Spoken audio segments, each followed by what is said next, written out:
Hey everyone, welcome back to another exciting episode of Attack on Productions. Fluff here, bringing you another deck profile. But before we get into it, make sure to like, subscribe, all that fun YouTube-y stuff. You know, we love you for it. The profile of this deck should definitely be... Did Fluff really just add 3 super combos back to his hand? Because that's what this leader does. This is the Kefla Surge leader. We didn't get our set 13 case this weekend. It was our pre-release, but we didn't get enough product for everyone to buy their cases. So we'll have it next week.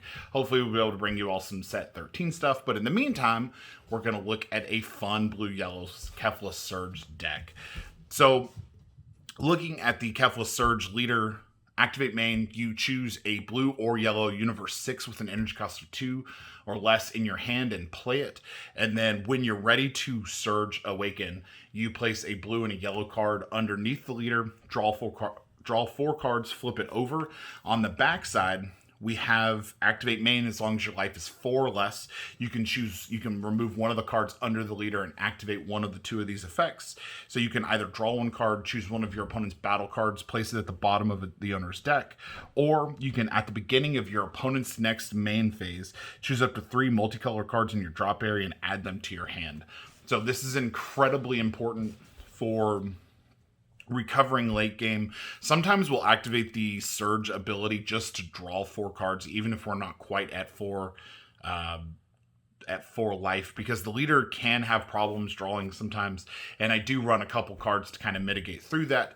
But looking into the specific engines of the deck, let's look at our 2 or less Universe 6 engine. So first we've got 4 of the Energetic Outburst Kells. These are amazing. They're 2-drop 15,000s.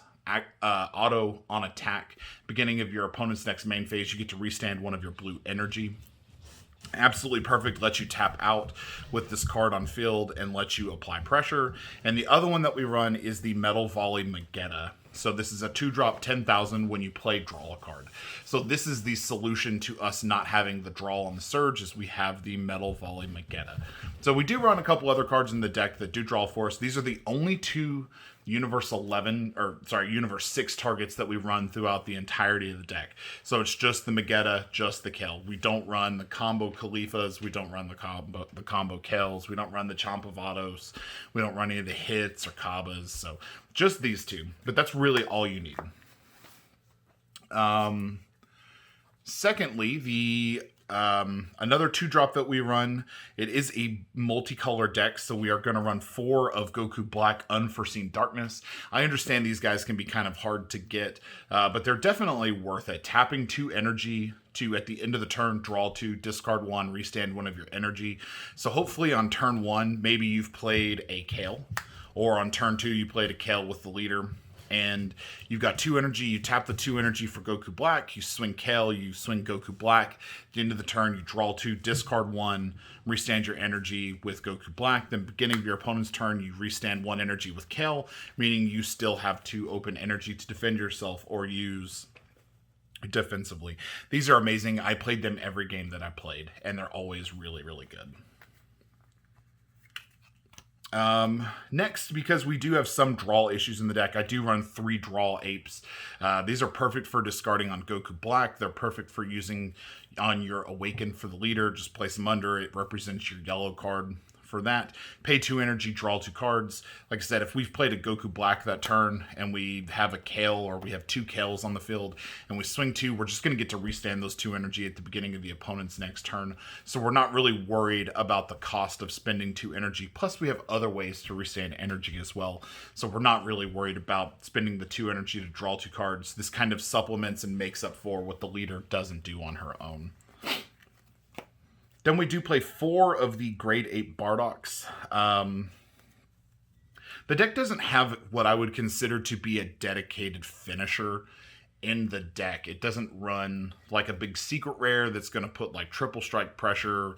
So what we want to do is we just want to advantage and frustrate our opponent out by using these defensively once we've restood 2 energy, or after we've activated Aegis, to just have these to tap a card, draw a card. Then we have a 20,000 double strike on the field.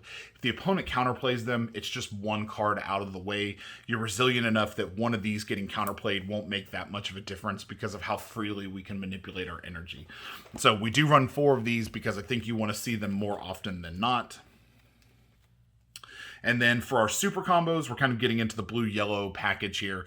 We do run 4 Zamos Sacred Disbelief. Now, because of the way that the leader works, on the backside, when we have that bottom surge ability, we're going to add 4 multicolor cards and drop area back to hand, or 3 back to hand. Sorry, 3 multicolors from drop area back to hand. We could add 3 Zamos Sacred Disbelief if we wanted to, or we could add a Zamos, a Bojack, a Goku hit. We could add a Frost Deadly Poison back to hand. But basically, we're just going to be able to reload our hand with cards that are going to help us at that time. So the deck draws enough, considering the fact that we run the Draw Apes, we run the Bardocks, we run the Violent Rush Bojack. So we have lots of ways to draw in the deck. So having super combos that don't draw are fine. These are live turn 1 if we need them. If the opponent is trying to go aggressive or falls into the trap, tap their leader down with that. You know you're going to get the super combo back, so don't be afraid to use it. Optimally, we want to use this when we're going to arrival to some degree. So I do run 4 of those. Moving on to other kind of staple blue-yellow cards. I do run 4 Barris Fickle Gods. These are just our check lands for blue-yellow. Ideally, we want to charge another multicolor turn 1, maybe be tapped out, and then we're going to charge Fickle Barris from there on in. I've seen lists that play less than 4, but really you want the consistency. You don't ever want to have to charge a mono blue or mono yellow energy, because so much of the deck revolves around, you know, having multicolor in the charge area. Like your Goku Blacks have to have 2 multicolor energy in the drop area. So if you have to charge turn 1 a blue, and then you have to charge this turn 2, you know, you're still really behind. So realistically, we want to see Barris the Fickle Gods to just draw, or to just charge and have active energy as we need them. Then I do run 2 of the Hit Rapid Movement. These aren't 100% necessary and are probably a little bit kill more, but these do give us another option if we don't want to burn a super combo to combo with a rival. They're great for turn 1 charges. In a pinch, you can tap 4 energy and play them and bottom deck a card. I don't know, I can't really think of a great situation in which you would do that, but these are free combos if you have a multicolor in your energy. So these are great for activating our rivals if we need to. So just 2 of those. Then we do run 3 of the Son Goku and Hit Supreme Alliance. These are absolutely fantastic. Their rival for 1 blue. Activate main, switch this battle card to active mode. He is a blocker. So on your turn, you can swing, activate battle, restand him, and then either swing with him again or leave him in active mode. Then during your opponent's turn, you can essentially block with him twice, as long as you're able to combo out of the first one, and it'll just save you a lot of headache. These cards can put in a lot of work. They can be a lot of pressure. It can be really difficult for your opponent to work around them. The one thing that I would consider is if your opponent has some type of at the ready removal, like if their leader removes a battle card freely, then you might want to just try to get the value out of these while you can and not let your opponent just completely rip their value out. So 3 of those. Then I do run 2 of the Trio to Danger's Fierce Trinity. These are fantastic for stopping unisons. And really, we could use these to pressure the leader, but more often than not, we're going to hold these in hand till our opponent puts a unison out that is going to be problematic. Like Zeno. Let's say your opponent is trying to build up the tokens on Zeno. They're using Zeno to ramp. You're going to swing into this and negate the Zeno's effects for the turn. They can't respond to this card's attack. It's a double strike 20,000, so they lose 2 markers on it. But then also they can't activate their union skill during the next turn. Or against something like Demigra, if your opponent has a Demigra on the field and you swing into this, they can't negate against the Demigra. And if they don't want the Demigra's effect to get negated, they're going to have to take 2 from life. So I've noticed it's a really good way to deal with Demigra, because your opponent can't avoid this damage if they don't want the Demigra to get turned off. So double strike, 20,000, plays for 2 energy, 1 blue, 1 yellow. So then we do run 4 of the Violent Rush Bojack. These are absolutely fantastic for energy manipulation. We're going to rival these. Most of the times we're going to leave these guys in active mode. We're not going to swing with them. We're just going to let them sit. Their Aegis sponges. They will basically just discard a card, draw a card, restand 2 energy during your defensive combo. So these are just fantastic for maintaining your ability to play throughout a turn. So you can have 2 energy open, 2 energy tapped, your opponent swings, no negate, they combo, you activate Aegis, restand your 2 energy, you have 4 open. You can then either use them to counterplay, or you can combo Bardox, or you can combo Arrival, or you can combo Hard. You can do whatever you need to do. This just turns a lot of aspects of the deck on, and it keeps you consistent throughout the turn without having to worry about running out of energy. The one thing that would really suck is if you're playing against a yellow deck, your opponent swings, and then they hit this with like a Vegeta's Final Flash and turn it off, and then you're left defenseless for the turn. 2 Poutines. The Dark Sorcerer. We do have quite a few ways to tap cards in this deck. So we can tap with the super combo, we can tap with the Bardock.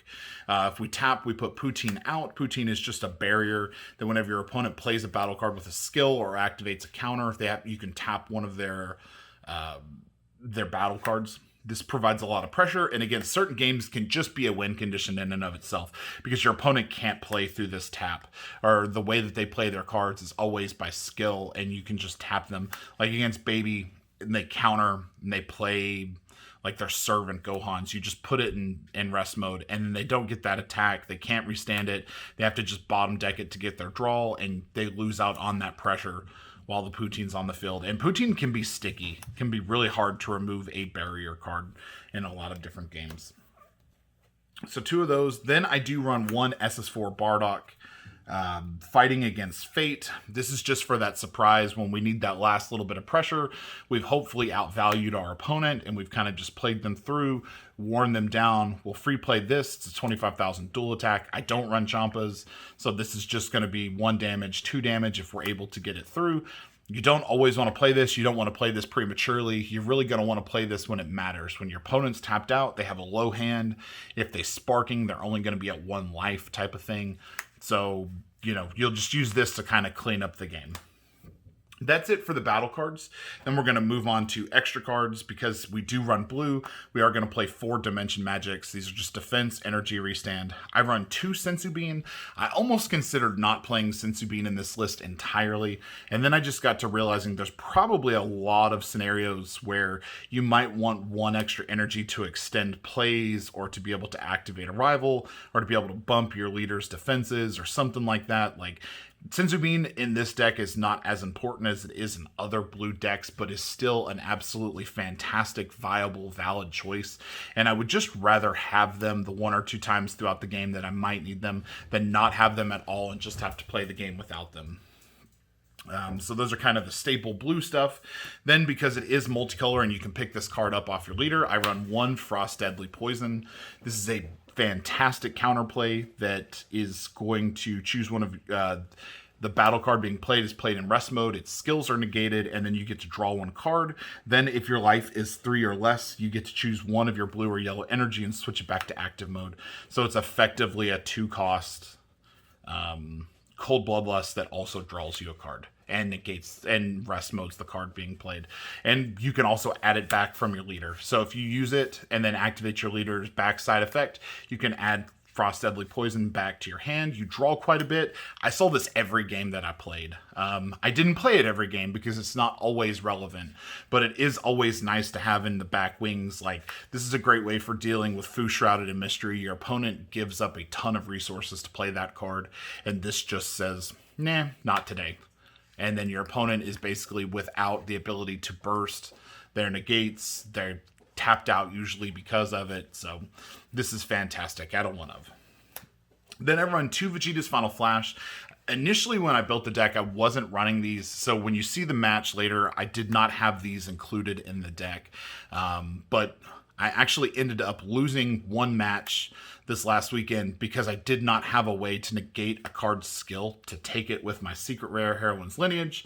So I thought, you know what? Why not make sure that the deck leans a little bit more yellow, add a couple more yellow cards here and there, just so we don't have to ever charge a mono blue card. So Vegeta's Final Flash stays open at all points.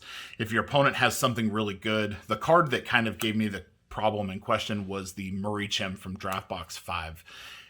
Basically, I had to deal with that card every turn, hitting me double strike, dual attack, and it just provided so much value for my opponent because I didn't have a card that would ignore the barrier and get rid of it. So I was having to swing into it, waste my attacks on trying to get it out. The opponent was negating, blocking those attacks. They were comboing out through them, and I just had to deal with that Murray Chim throughout the duration of the game. And it essentially cost me the game. So this gives me the ability to deal with a problematic card. And Vegeta's Final Flash is clutch in this deck because you can just turn off so much that might otherwise give you problems. And then Heroine's Lineage, of course, because it's flexible. You know, your opponent invests resources, you take it. The one thing you got to worry about is if you Heroine's Lineage first, there's always a chance that you're going to get Heroine's Lineaged in return. So if you take something valuable from your opponent, they might just take it right back. So be wary of that. But that is my Kefla Surge deck profile. Hope you guys like this. It's a ton of fun. It is just a fun deck. I don't see it being heavily competitive. It can definitely surprise people. And, you know, the first time you activate that back effect and add 3 super combos back to your hand, the people sitting in your vicinity will lose their minds when they see you pick up 3 Zamos super combos back. It's pretty funny. It's a fantastic way to play a game.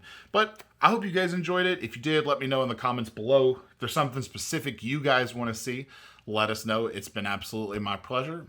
Bancroft's final words. He says nope. He gave me an orange Cassidy thumbs up. So, as always, read your cards, know your plays. Let us make mistakes so you don't have to. And as always, fluff out. Forgot my motto, man.